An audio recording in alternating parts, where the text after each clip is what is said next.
Welcome back. So today we are going to talk about preserving your ingredients and your beer. So a lot of this has to do with Temperature. I just got this NewAir beer froster mini fridge to kind of lighten the load on my actual refrigerator, so I have space for food. It was getting a little rough in there with all the beer and the yeast and the hops. So this is going to save me some space, and eventually I think I'll move it into the brewery, but honestly it's so small I could fit it in any corner of my house and not even notice it was there.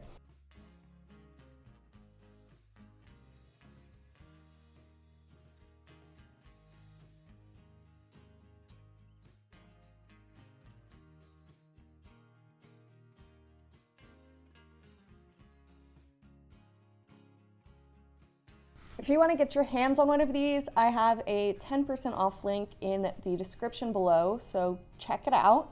So this beer fridge is made to hold 46 normal size cans of beer, and it's got temperature controls. It can go all the way down to 23 degrees, so you can actually frost mugs in here if you really wanted to. Not that you're supposed to be drinking out of frosted mugs, but that's a conversation for another day. And you can also set your temperatures. So say you made a batch of Belgian beers and you want to keep them at cellar temperature, which is around 50 to 55 degrees Fahrenheit, you can just set it. All right, and cellar temp. You can also use this for wine, but I honestly like my wine ice cold because I have no class. So as most of you know, different beers are served at different temperatures. Like your commercial lagers are served close to freezing, then your medium body between 40 and 50 degrees Fahrenheit, and then as you get stronger, you get warmer typically. And if you like really estery beers, typically you would also serve those warmer, so you get the full nose effect of those beers, because the colder the beer is, the less you can smell it. So if you like a lot of smell, serve your beer warmer. The nice thing about this getting down to 23 degrees is we can all kind of toss away that little trick that I know a lot of us use, where you wet a paper towel, wrap a can in it, throw it in the freezer for 20 minutes. So this should chill your beer a lot faster. Your typical refrigerator, because those are definitely not going below freezing unless you want a bunch of ice on them. But this has frost-free shelves and stuff, so you shouldn't have to worry about that too much. So let's talk about why we need to keep things cold. So as you can see in here, I have a lot of things. I don't have my hops in here. I actually have way too much yeast and beer to be able to fit hops in here, but my plan was to store most of my hops in here, but I think that's going to call for a deep freeze, which I don't plan on getting yet. So sorry, husband, you're going to have to deal with a half full freezer of hops for a little bit longer.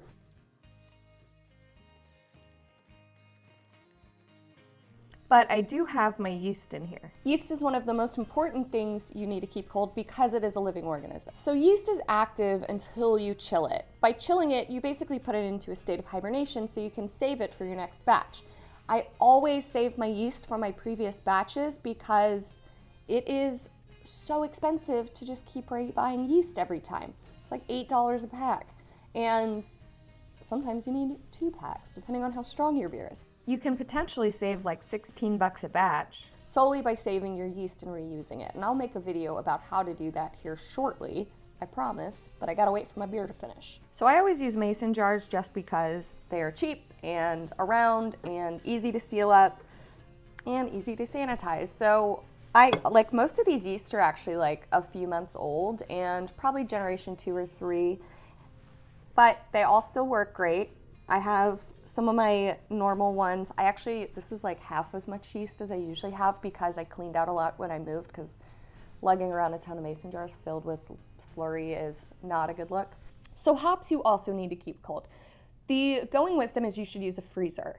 And that's how I store any opened bags of hops. Honestly, I should be chilling all of my hops to prevent oxidation. So oxidation happens faster at warmer temperatures. There's actually a formula for this. It's every 10 degrees Celsius that you raise the temperature of something, the chemical reactions within it are going to double. So if you think about it, if you can keep it frozen, you're going to basically stop those chemical reactions. And when your hops get oxidized, they lose their alpha acid. So you're basically going to end up paying more to bitter your beer if you have old oxidized hops. But not only that, oxidized hops also kind of give you a stale flavor. If you've ever like used really old hops, you can kind of tell they don't have the brightness that we're all looking for. So you've got to keep in mind that everything we use in beer is actually like a food product. It's an ingredient. So treat your ingredients the same way you would treat your food. You don't want it to spoil. You don't want it to get gross and wilty. I kind of think of like hops as lettuce for some reason. So like you don't want a wilty old hop leaf. You want something bright, fresh, and fortunately we're not going for texture with hops, so freezing it, even if it does break down the cell walls, who cares? Because, you know, it's getting boiled, so whatever. Now the most important thing for this video is talking about beer and why we should keep it cold. So like hops, beer oxidizes, and I'm sure a lot of you are familiar with this if you do kegging or canning, or even if you're still bottle conditioning, you are fully aware that oxygen can impact your beer in a negative fashion. What oxidation does to beer is it ruins your color basically. You can get a brownish color from it. You can also make it taste like cardboard or just stale in general. So if you've ever had just like a beer that's like meh, bland, stale, just like, it's probably because of oxidation. The problem is it's almost impossible to get all the oxygen out of your beer when you're packaging it. So for bottle conditioning, we use oxygen absorbing caps. The yeast actually usually produce enough carbon dioxide when they're bottle conditioning to prevent a lot of oxidation, but you know, you're not going to get it out of the bottle. The caps can only do so much. When we are canning, we can on top of the foam, and this kind of creates a layer of CO2 bubbles in the top of our cans, and that prevents some of the oxygen from getting into your beer. When we keg, we do closed transfers to prevent oxygen, but even with all those measures, you're still going to have dissolved oxygen into your beer, and breweries actually measure this. It's a real thing, and it's something to keep in mind. So after your beer is packaged, it's really important to keep it cold. So that's to prevent the oxygen that's actually in your beer from oxidizing your beer. You know, it's the same as the hops. It's the chemical reaction, and the lower you can get your temperature, the better you're going to be off, because you're just preserving the beer for longer. It's like leaving meat out on your counter at room temperature versus throwing it in the refrigerator. It's going to get funky quick when it's warm. So you keep it cold, and honestly, all foods oxidize. We are currently oxidizing. Oxygen is not good for anything. We need it to live, but it's happening. It's happening. It's degrading me as we speak. So the going wisdom for how long you can keep beer at certain temperatures is if you leave a beer at 100 degrees Fahrenheit for 1 week, it tastes as old as a beer kept at 70 degrees for 2 months, or as old as a beer that's been set at 40 degrees Fahrenheit for a year. So if that doesn't make you think you should stop storing your bottled beer in your garage when it's 100 degrees outside, like I have definitely done before, I don't know what's going to. So you can drink stale beer. So now if you're thinking, Sarah, my bottle shop has all these sour beers and they keep them on the shelves, why are they ruining the beer?